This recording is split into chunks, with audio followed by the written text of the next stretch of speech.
Bom dia. Nós estamos dando início à segunda mesa de debate online, intitulada Educação para os Direitos Humanos e as Contribuições da Psicologia, Destaques Regionais. Esse segundo debate, essa segunda mesa online, integra o projeto Direitos Humanos no Ensino de Psicologia e a segunda de uma série de 4 mesas que estão previstas e têm sido divulgadas e serão ao longo deste debate. Quem está falando sou eu, Roberta Aze, sou presidente da Associação Brasileira de Ensino de Psicologia, parceira desse projeto com o Conselho Federal, que tem o apoio também da SECAD e da Secretaria Especial de Direitos Humanos. Gostaria, então, de dar início à mesa de debates e apresentando os colegas que aqui estarão trazendo sua contribuição. A professora Maria Nazaré Tavares Zenaide, que é psicóloga, mestre em Serviço Social e professora da Universidade Federal da Paraíba, foi coordenadora da área de educação da Secretaria Especial de Direitos Humanos da Presidência da República. Tem participado de diversos projetos, tais como o Projeto Educação Popular e Direitos Humanos, o Programa Paz nas Escolas e no Bairro, o Projeto de Formação de Educadores em Direitos Humanos, o projeto Polícia Protetora dos Direitos Humanos, o projeto de fortalecimento do Conselho Estadual de Direitos Humanos. Na Universidade Federal da Paraíba, foi presidente da Comissão de Direitos Humanos e no Conselho Federal de Psicologia compôs a Comissão Nacional de Direitos Humanos, uma outra gestão. O professor Solon Eduardo Viola, doutor em Ciências Sociais, professor de Metodologia do Ensino Médio no curso de Pedagogia e de Política 3 no curso de Ciências Sociais da Universidade do Rio dos Sinos, a Unicinos de Porto Alegre, onde ele atua também no programa de pós-graduação em Ciências Sociais. É coordenador do Comitê Nacional de Educação em Direitos Humanos. E a nossa colega, a professora Ana Bock, a professora Zenaide também é colega de profissão, somos todas psicólogas. A professora Ana Bock, doutora em Psicologia Social, professora titular da PUC de São Paulo. Foi presidente do Conselho Federal, é membro da Comissão Editorial da Revista Alternativas em Psicologia e da Revista Mexicana de Orientação Educativa. Tem experiência na área de psicologia, com ênfase em psicologia sócio-histórica, atuando principalmente nos seguintes temas: psicologia, educação, psicologia sócio-histórica, profissão e compromisso social. Bom dia a todas e a todos. Com prazer, agradeço o convite do Conselho Federal de Psicologia, da ABEP, e de estar aqui nessa mesa com a Ana Bock, com o Solon, com toda a equipe aqui da ABEP, que é muito importante esse protagonismo, essa iniciativa do Conselho Federal no sentido de avançarmos na formação de uma cultura da educação em direitos humanos, envolvendo toda a nossa categoria profissional. Então, vou falar um pouco, como psicóloga, a partir das minhas experiências como professora universitária, no campo dos direitos humanos, no ensino, na pesquisa e extensão, e todo o trabalho do engajamento nosso como Conselho, como Comissões de Direitos Humanos. Inicialmente, eu gostaria, então, de situar um pouco a questão da história da educação em direitos humanos na América Latina e no Brasil, e situar como essa prática, como todo esse processo histórico, ele se iniciou justamente numa fase em que vamos dizer assim, nosso continente estava vivendo momentos difíceis do ponto de vista do respeito, da dignidade e da preservação da integridade dos direitos civis, políticos, econômicos e sociais. Então, era um período, 70 para 80, era um momento crítico, e a educação em direitos humanos ela surge justamente num contexto de violação de direitos. Portanto, é num contexto crítico, num contexto de violação de direitos, que as entidades da sociedade civil, os movimentos de direitos humanos na América Latina e no Brasil, iniciam então todo um processo de educação não formal, e trabalhando numa perspectiva de resistência, porque era um contexto que violava os direitos, que violava o exercício da participação, da organização, da liberdade de expressão de opinião. E é justamente nesse contexto crítico de violação de direitos, então, que essa prática inicia-se de forma não formal. Por isso que a gente, quando fala de que a educação em direitos humanos é justamente essa articulação entre a educação não formal e a formal, porque ela inicia-se, ela começa pela luta, ela começa engajada no processo de conquista dos direitos e defesas. Então, nós não podemos dizer que a educação em direitos humanos ela não tem um componente político, ela é essencialmente política, ela tem um projeto de transformação e de mudança de uma sociedade, e ela vem justamente justamente para afetar essa naturalização da violência, afetar as práticas autoritárias. Era preciso construir um processo de transição democrática e era preciso fortalecer todo um conjunto de ideias, de pensamentos, e agregar forças e pensamentos e ideias que emergiam na perspectiva de resistir a toda uma prática autoritária que era muito forte na América Latina. Então, a gente pode falar, então, que podemos explicitar que a educação em direitos humanos ela é jovem, ela começa ela começa numa modalidade não formal e aos poucos, na década de 80 e 90, é que ela vai começando, então, a se inserir no sistema de ensino formal. No Brasil, nós podemos pensar, então, que desde 70, e já fortalecendo com mais força na década de 80, mas desde 70 nós temos experiências de educação não formal e direitos humanos, que iniciam nas comissões de justiça e paz, né, nos núcleos de direitos humanos das arquidioceses, porque era um período em que a Igreja Católica era um espaço da institucionalidade que permitia a inserção de militantes e de membros de partidos que naquela época viviam na clandestinidade, e o espaço institucional era esse um dos momentos, um dos espaços possíveis, né, de resistência, de denúncia, mas também de articulação de forças que ainda viviam essencialmente num processo bastante crítico de enfrentamento do uso da força por parte do Estado. Portanto, a gente pode, então, também trabalhar que a educação em direitos humanos, do direito à memória, o direito à verdade, a questão da resistência, a discussão do direito à memória e de nunca mais, quando a gente fala que um dos princípios da educação em direitos humanos é educar para nunca mais, o que é que nós queremos dizer, então, como esse princípio? Que é preciso que essa história, né, do autoritarismo na América Latina e no Brasil seja parte do conteúdo das nossas reflexões na universidade, na comunidade, nos movimentos sociais. Porque o autoritarismo ele não se acaba com os regimes de forças, eles permanecem aí. Agora mesmo nós estamos vivendo essa grande onda de discutir a questão de um Estado numa perspectiva policial, numa perspectiva das perdas das liberdades. Portanto, não podemos entender que essa questão, que esse princípio da educação em direitos humanos não é fundamental, é essencial que a gente toque. O Paraguai, por exemplo, tem uma experiência com o ensino médio em que a discussão sobre o autoritarismo é parte do conteúdo do ensino médio, como um elemento fundamental para trabalhar com os jovens que estão nessa fase do ensino médio. Bom, a nível internacional, a educação em direitos humanos, então, ela tem um marco importante com Viena, em 93, quando foca a necessidade que é preciso entrar no sistema formal de ensino, porque se nós queremos pensar uma cultura, nós não podemos não deixar a escola fora, a universidade fora desse processo. E aí, então, que todo um conjunto de compromissos internacionais, congressos internacionais esses encontros internacionais começam, então, a pautar a necessidade da centralidade da educação em direitos humanos no sistema formal de ensino. Então, a partir daí, então, há todo um conjunto de articulações no sentido de construir a década da educação em direitos humanos, que vai de 95 a 2004. Lembrar que em 95 nós estávamos justamente próximo, né? Nós já tínhamos passado o processo da Constituição Federal, nós já estávamos no regime democrático, no início do processo da democratização do Brasil. Então, aí sim que o nosso compromisso era mais importante no sentido de que era preciso fundamentar essa cultura democrática, é o que a Benevides coloca muito bem, que é preciso na educação em direitos humanos trabalhar a questão dos valores, dos princípios republicanos democráticos, porque é preciso que para fortalecer esse processo, é preciso que nós pensamos, que nós formamos os jovens para o exercício da responsabilidade democrática. Então, por isso que a década puxa, então, a educação em direitos humanos como um direito. Primeiro, como um direito humano, ele é parte do direito à educação, sim, né?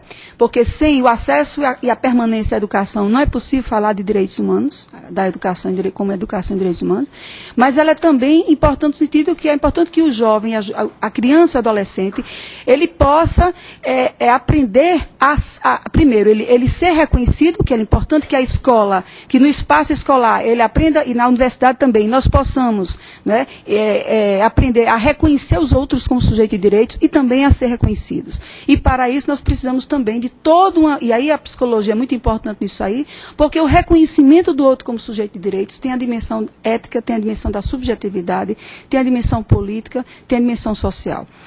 E a partir daí nós colocamos, então, é preciso que o jovem, então, aprenda no relacionamento, nas atitudes, nos comportamentos, na forma de gestão da escola, como reconhecer a si e os outros como sujeito de direitos, mas também conhecer seus direitos e saber protegê-los.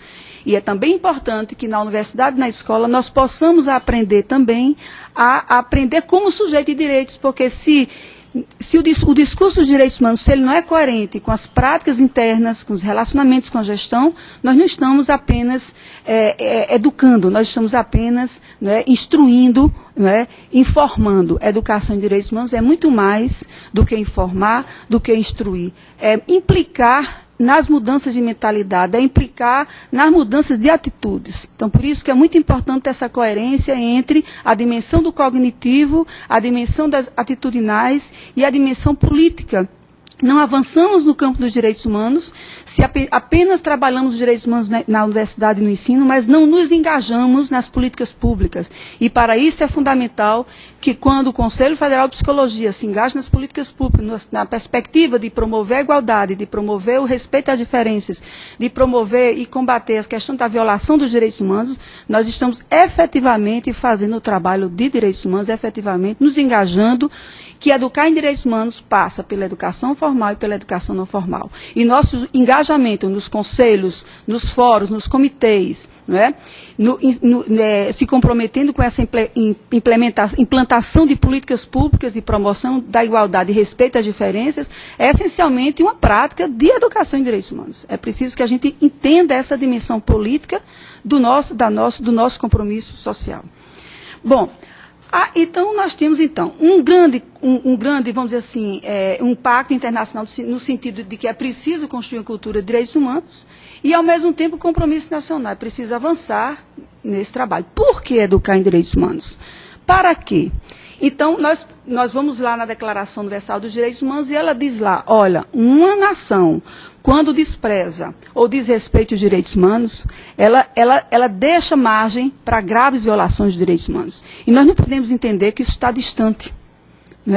Nós estamos vivenciando hoje no Brasil, hoje em cada estado, hoje em cada cidade, hoje em cada bairro, situações de violações de direitos permanentes. Então, o desprezo aos direitos humanos e o desrespeito aos direitos humanos é um problema para nós psicólogos, sim. Porque o desprezo aos direitos humanos, o que significa isso? É como se nós estivéssemos perdendo a capacidade de nos indignarmos. É como se nós estivéssemos perdendo a capacidade de não reconhecer as pessoas mais como pessoas, mas que a gente está tratando as pessoas como coisas. Então, desprezar direitos humanos é um problema, sim, para a psicologia, é um problema para a universidade, é um problema para a formação de cidadãos democráticos, cidadãos republicanos. Portanto, cabe a nós, então, essa provocação que a Declaração Universal dos Direitos Humanos coloca para a gente, é preciso cuidar com a questão de desprezo e respeito aos direitos humanos, porque se implica em graves atos bárbaros contra a humanidade, nós nos colocamos essencialmente desafiados, nós brasileiros, nós nordestinos, nós nortistas, todos nós aqui, todos nós psicólogos. Cada realidade nossa, a gente identifica situações de desprezo e de desrespeito. E nós podemos ver também que no contexto universitário, além de nós desconhecermos os nossos direitos, nós encontramos policiais que nunca leram a lei que a tortura é crime, nós encontramos professores da escola pública que nunca leram o Estatuto da Criança e do Adolescente, nós temos psicólogos, nós temos outros profissionais que, mesmo estando na formação universitária, nunca leram a Lei Maria da Penha, nunca leram o Estatuto da Criança, nunca leram o Estatuto do Idoso. Então, o desconhecimento dos direitos também é outro problema que nós precisamos enfrentar, que é fazer com que nossas universidades, que nossos conselhos profissionais possam estar se engajando nos seus trabalhos de formação, de capacitação, essa questão também do acesso ao conhecimento e à informação sobre os direitos, porque essa é fundamental para que o cidadão possa reagir quando é violado, porque se ele não conhece, ele não reage. Se ele não tem uma rede de proteção, ele não reage, ele se sente isolado, ele se sente ele se sente sem proteção, ele não se sente mais cidadão. E nós encontramos muitas vezes no nosso dia a dia da extensão universitária, no nosso dia a dia do conselho profissional, nós nos deparamos com pessoas que sofrem por violação de racismo, pessoas que sofrem por práticas de práticas educativas homofóbicas. Nós encontramos diariamente pessoas com sofrimento psíquico por problema de violação de direito, por não ter sido considerada que sua dignidade e a pessoa humana tenha sido ultrajada. Então é importante que nós não percamos que o grande desafio da educação de direitos humanos é desnaturalizar, é desconstruir esse processo autoritário que vem desde a escravidão, mas que está no nosso coração, que está na nossa cabeça, né, e que não se muda do dia para a noite. E por isso que a educação de direitos humanos não pode ser uma prática pontual, ela tem que ser média a longo prazo, ela tem que ser processual, e é preciso que ela se insira na universidade e na escola pública. É preciso que a criança, desde a educação infantil, ela comece já a entendendo, e nós psicólogos entendemos muito disso, que o respeito aos direitos não é uma imposição legal, é um processo de interiorização de todos os valores, que isso se vê no exemplo da escola, nas práticas da escola. Então, nós temos muito o que falar sobre a educação em direitos humanos, sim, porque nós entendemos os processos, o processo de subjetivação, os processos de construção de identidade, os processos, como é que o preconceito se naturaliza, como é que o preconceito, é preciso desconstruir os preconceitos. Ora, se aprendemos a desrespeitar as pessoas, se aprendemos a desprezar os direitos e a dignidade da pessoa humana, também podemos aprender a respeitar. É preciso que seja um processo de aprendizagem social. Então, esse é um dos grandes desafios da educação em direitos humanos. Então, fazer com que a gente possa ver como um processo que envolve o trabalho numa dimensão cognitiva, atitudinal e procedimental. É preciso que a gente não veja que a educação em direitos humanos são atividades pontuais. Vamos fazer um seminário aqui, vamos fazer um seminário ali. A educação em direitos humanos não pode ser vista como atividades, vamos dizer assim, compartimentalizadas. É preciso que a gente, quando se engaje numa ação de educação em direitos humanos, a gente faça um diagnóstico daquele processo, a gente pense em vários níveis de trabalho.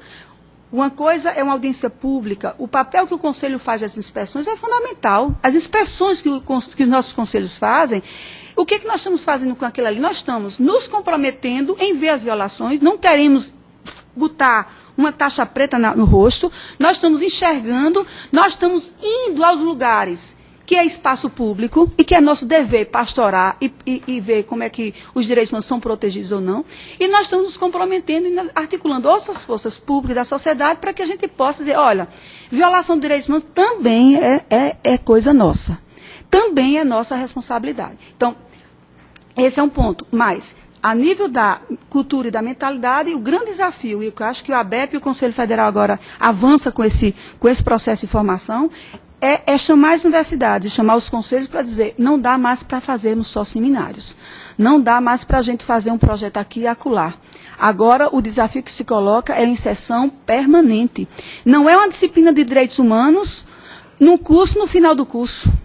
Optativa, não pode ser dessa forma, porque senão nós não vamos mudar, né, aquelas mentalidades, aquelas práticas. É preciso que a gente engaje a extensão, o ensino e a pesquisa. Que as nossas pesquisas tenham a transversalidade dos direitos humanos, que a nossa extensão tenha engajamento concreto na implementação das políticas públicas e que a gente possa estar efetivamente fazendo com que o desprezo e o desrespeito aos direitos humanos sejam a página do passado. A gente sabe que isso não se desmancha do dia para a noite.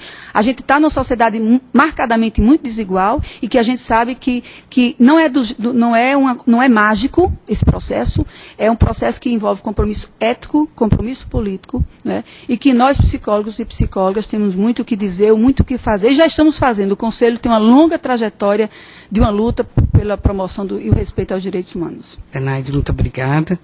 Então, professor Solo, por favor. Bem, Roberta, bom dia. A professora Ana, a Nazaré, já companheira de outras viagens, né?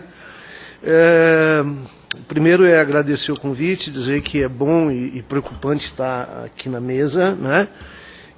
Eu da mesa não sou o que tenho, eu sou o que não tenho formação na área da psicologia. Então vou tentar tomar o cuidado de não pisar na seara, né, que vocês dominam tão bem. Mas o agradecimento tem muito a ver com a importância do tema, eu diria. E a preocupação também com a preocupação do tema. Falar em educar em direitos humanos é falar naquilo que deveria de ser, e não é. E essa, então, é a minha primeira preocupação. O tema dos direitos humanos é um tema muito recente na história da humanidade, como história da humanidade. É um tema da modernidade, é um tema em que a sociedade que vai gradativamente se tornando moderna vai precisando encontrar novos parâmetros de relação. E nesses parâmetros de relação, ela se defronta com forças fantasticamente poderosas no tempo e que evitam toda e qualquer possibilidade de mudança e fazem o possível para evitar toda e qualquer possibilidade de mudança. Essas forças, as forças da mudança, elas se colocam então em busca de um projeto alternativo de sociedade, um projeto novo de sociedade. E esse projeto vai se constituir de diferentes maneiras ao longo do tempo. Entre essas maneiras, uma delas é uma maneira que até hoje é uma maneira absolutamente problemática, intensa, de muitas alternativas de interpretação. E essa maneira é normalmente chamada por nós de direitos humanos.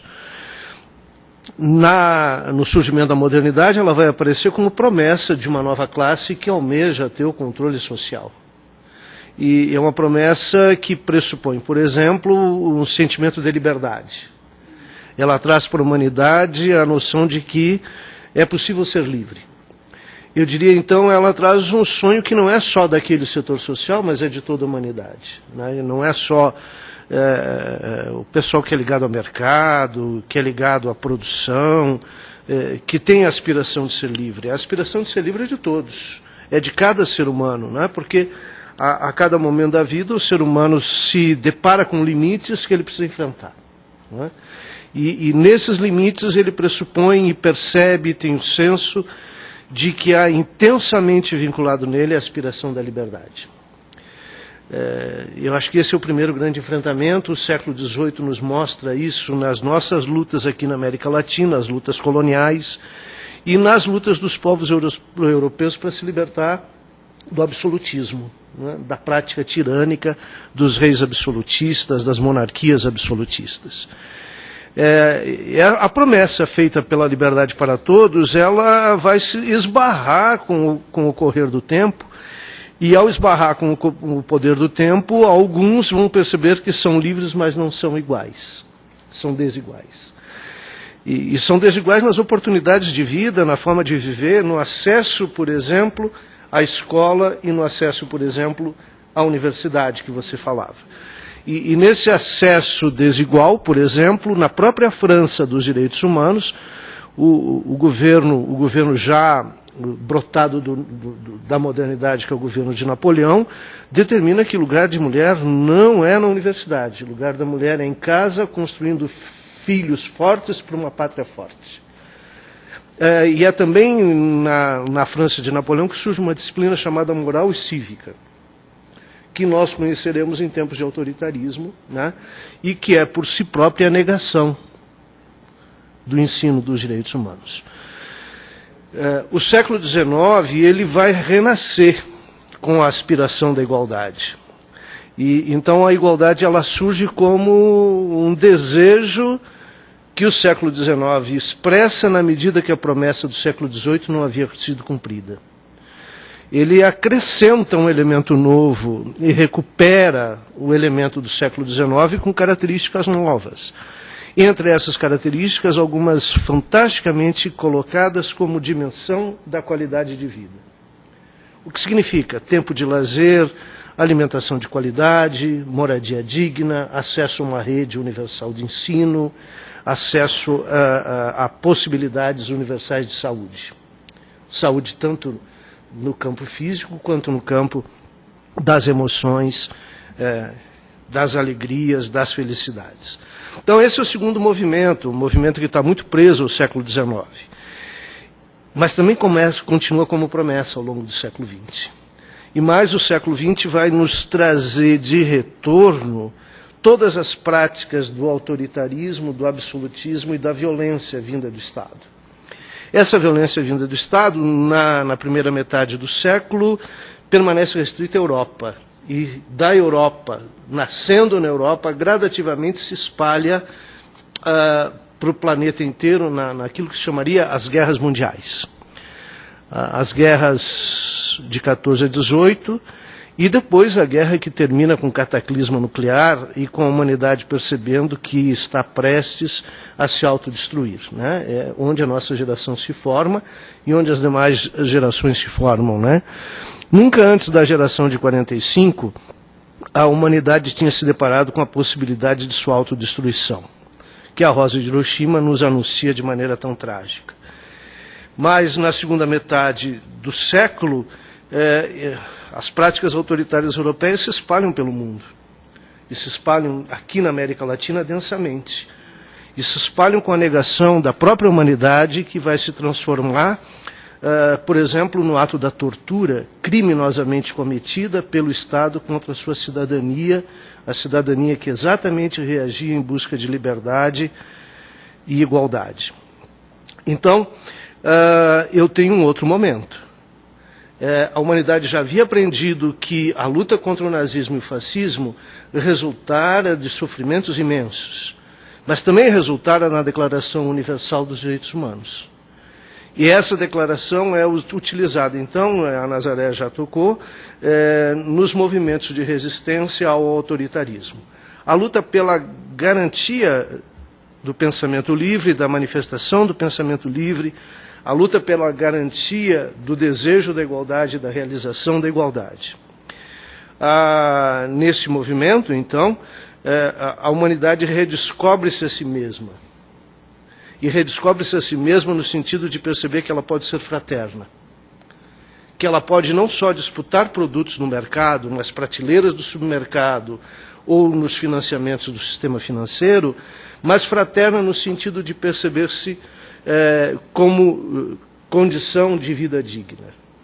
Fraterna no sentido de, por exemplo, nos solidarizarmos com populações distantes de nós, mais destruídas de alguma maneira por algum evento da natureza ou por guerras de dominação, né? Eu imagino a tristeza que deve passar por cada um de nós latino-americanos ao percebermos a belíssima cidade de Bagdá transformada em ruínas pelos bombardeios do início do século XXI. Como fico absolutamente assustado, porque Bagdá é muito parecida com a minha Porto Alegre, né? Tem aqueles rios que cortam a cidade, e eu fico imaginando minha cidade destruída por aqueles bombardeios. Então,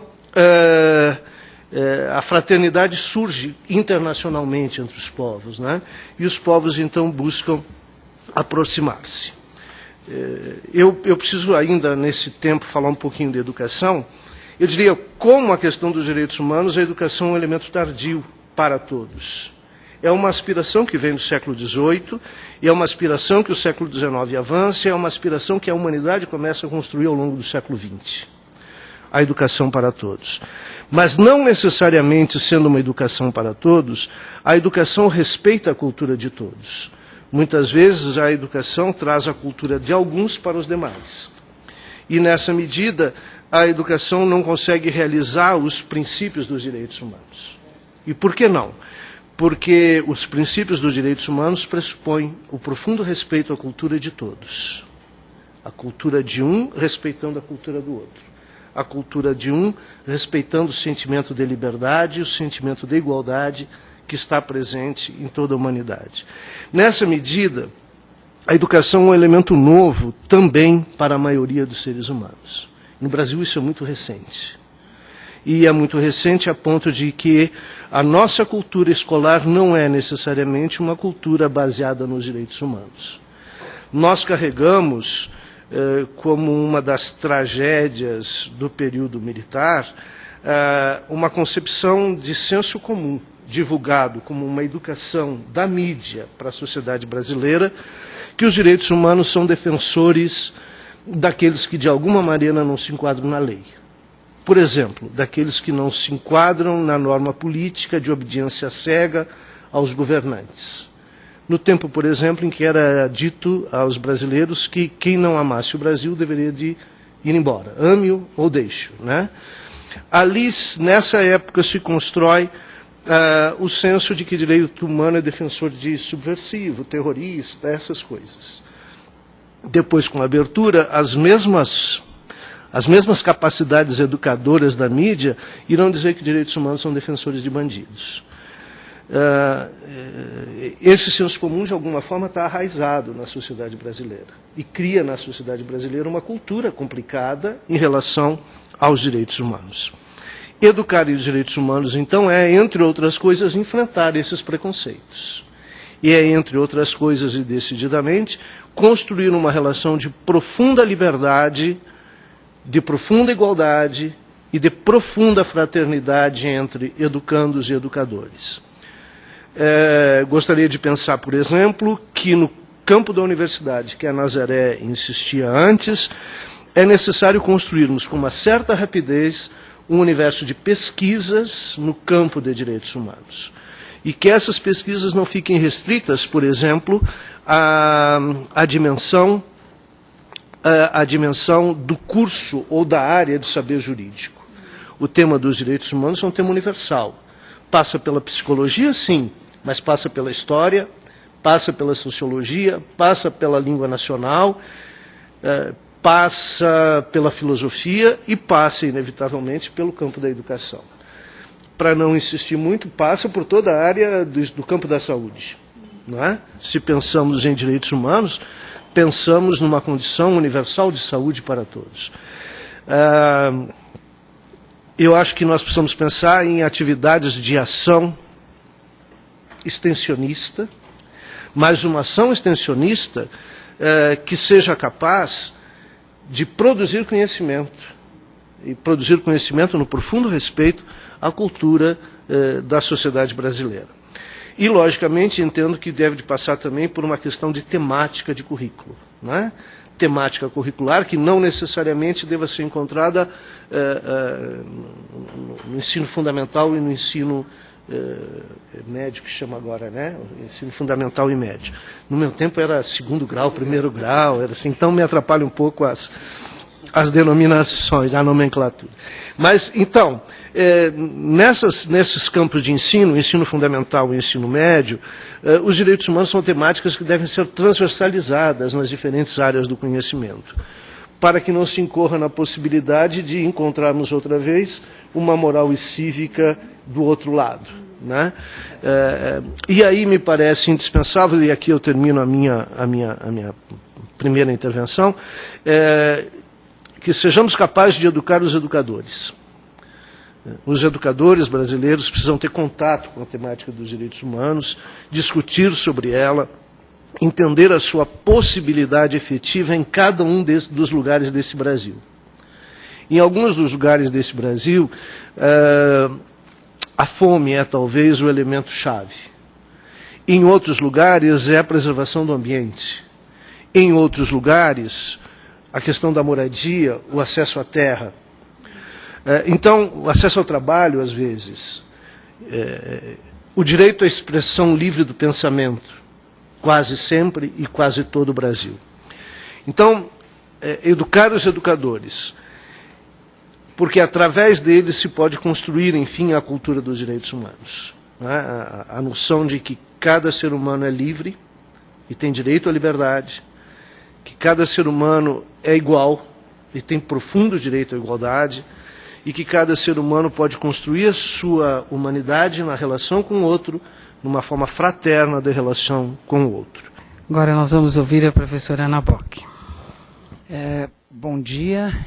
Eu quero inicialmente agradecer à ABEP e ao Conselho Federal pelo convite, dizer da satisfação de estar aqui com a Nazaré, com o professor Solon, com a Roberta, presidente da ABEP, Daniela, que iniciou o programa, o Edmar, que atrás das câmeras, enfim, com um conjunto de pessoas que têm uma história importante na questão dos direitos humanos.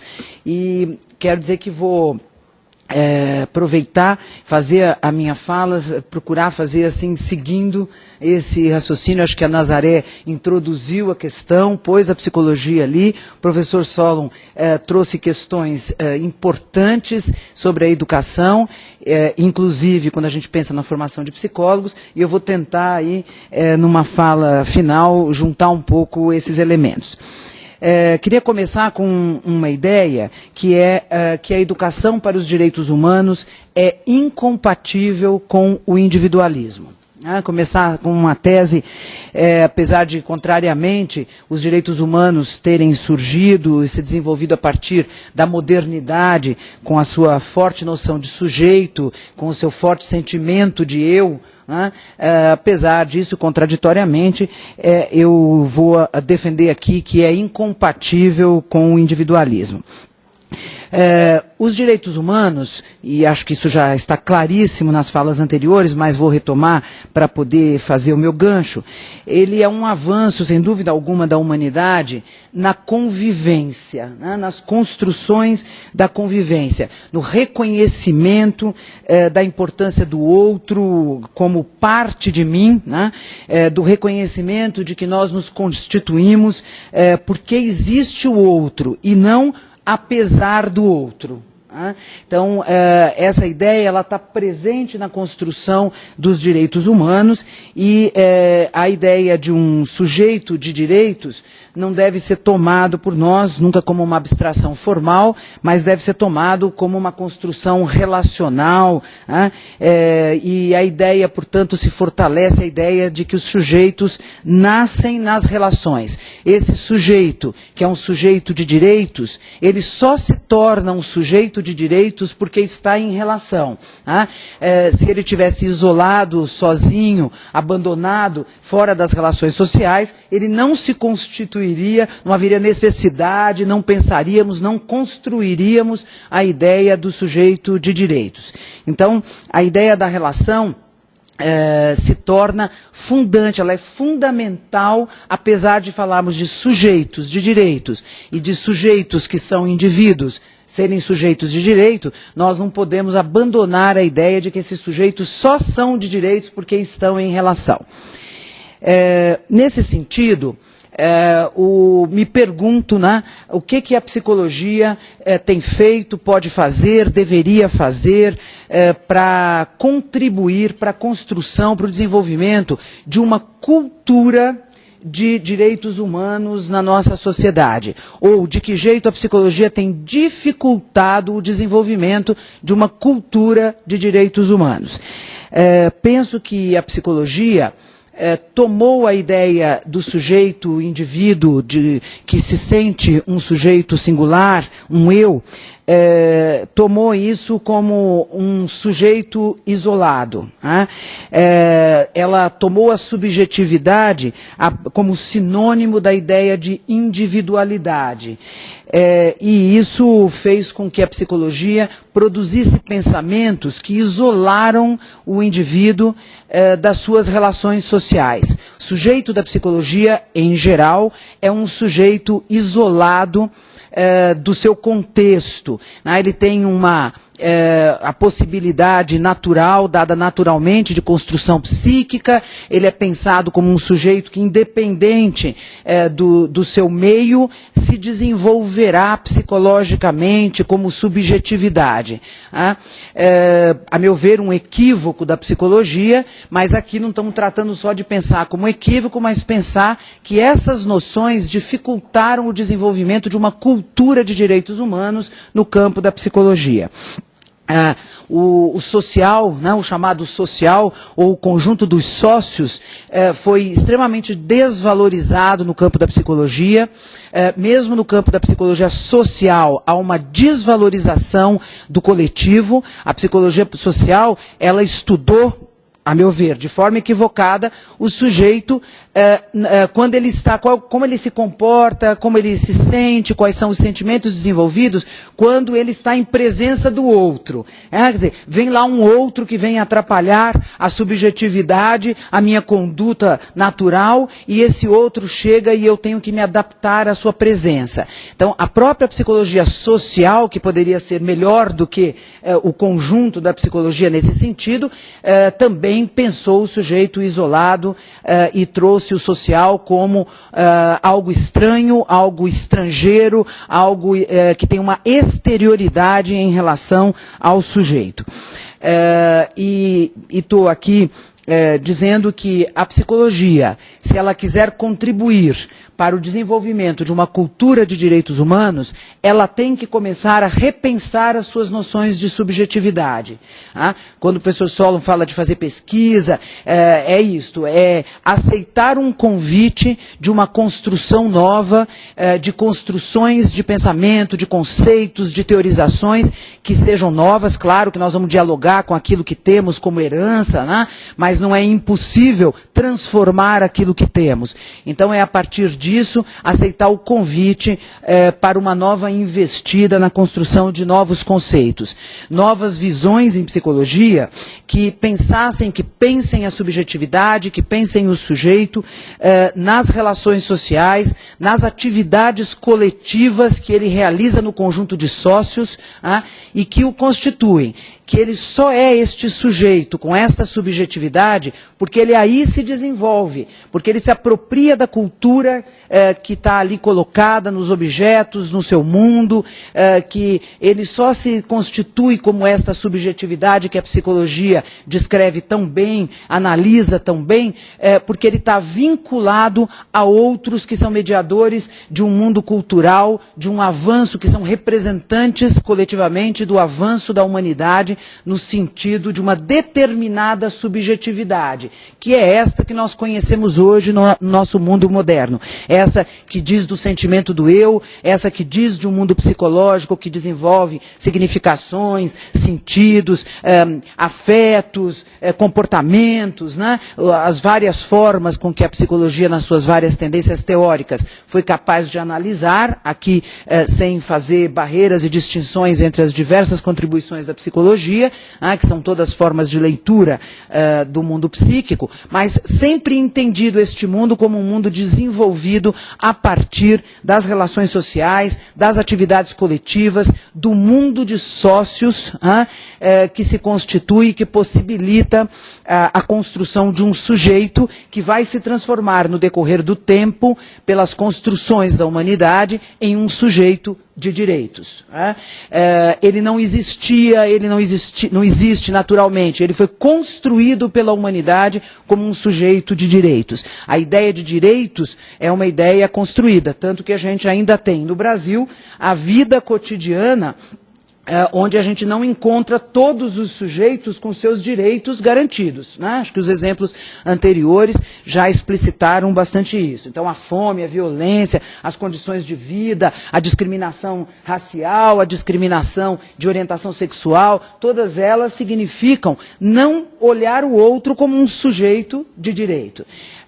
E a psicologia vem, muitas vezes, possibilitar, referendar essas noções com as suas noções de patologia, com as suas noções de indivíduo isolado, com as suas noções de liberdade, pensado como uma liberdade do sujeito para tudo, para aquilo que ele tem de natural, para aquilo que ele tem de si mesmo, né? Como se isso existisse. Então, essas noções da psicologia precisam ser revistas em favor de uma visão de um sujeito inserido no mundo coletivo, no mundo social, se relacionando e se constituindo a partir do outro. O outro não é uma influência, o meio social não é uma influência sobre o indivíduo. O meio social e o outro são determinantes da constituição da subjetividade. Então, é um convite para que a psicologia possa construir novas noções de subjetividade, novos parâmetros de subjetividade,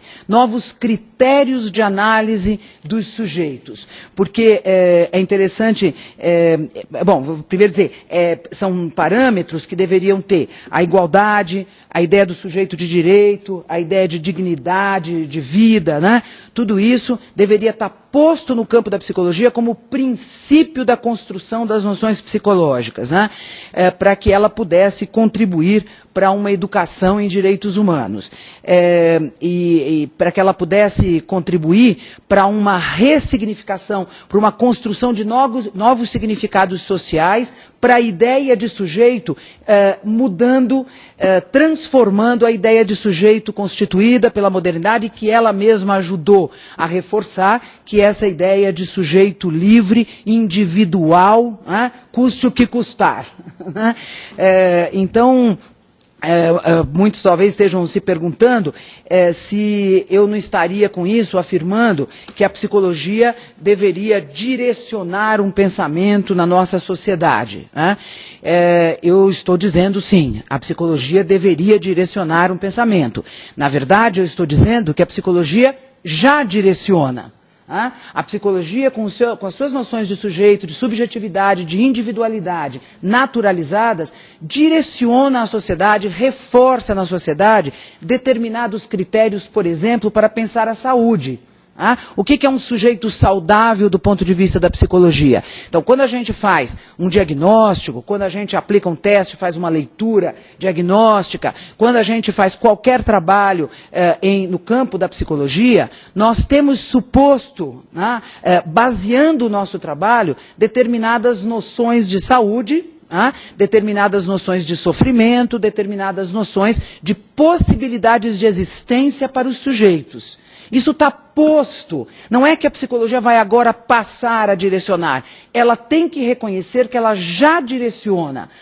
Quando ela diz que saudável é isto ou aquilo. Quando ela diz que o sujeito precisa ou não de um processo psicoterapêutico. Quando ela diz que o sujeito está com dificuldades ou não. Quando ela diz que o sujeito sofre ou não. Então, ela já direciona. O nosso convite aqui, que eu tenho certeza que meus companheiros de mesa fazem junto comigo, é para que a gente pense a possibilidade da psicologia mudar os seus critérios de definição, o seu pensamento sobre o sujeito, sobre os critérios que dizem da saúde psíquica, sobre os critérios que pensam a existência do sujeito neste mundo de sócios, para que esses critérios sejam novos e fundados agora a partir dessa nossa reflexão nas noções de igualdade, de sujeito de direitos, de dignidade e de sujeito, de subjetividade intersubjetiva. Isso precisa estar posto no campo da pesquisa, isso precisa estar posto em todo o currículo da psicologia.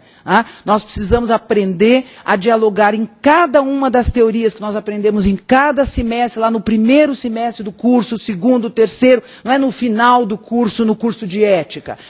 Nós temos que aprender desde o começo a dialogar com as construções teóricas que a psicologia hoje valoriza para verificar, para avaliar de que modo os direitos humanos, a ideia da dignidade de vida, a ideia do sujeito livre, digno, capaz, para ver como é que essas ideias estão postas nessas nossas teorias. Teorias são leituras possíveis da realidade. Se a realidade está cutucando essas teorias, se incomodando com essas teorias, é preciso mudar as teorias.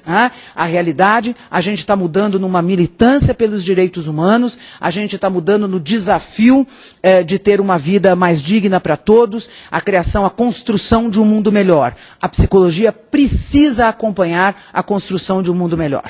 Obrigada. E para encerrar, eu gostaria então de agradecer a todos os que estão aqui, que aqui colaboraram e os que assistiram à distância, os professores, os estudantes, os gestores, os psicólogos, todos que tiveram e, como disse a Ana, vamos continuar trabalhando e militando na continuidade. Então, muito obrigada a todos, até a próxima etapa.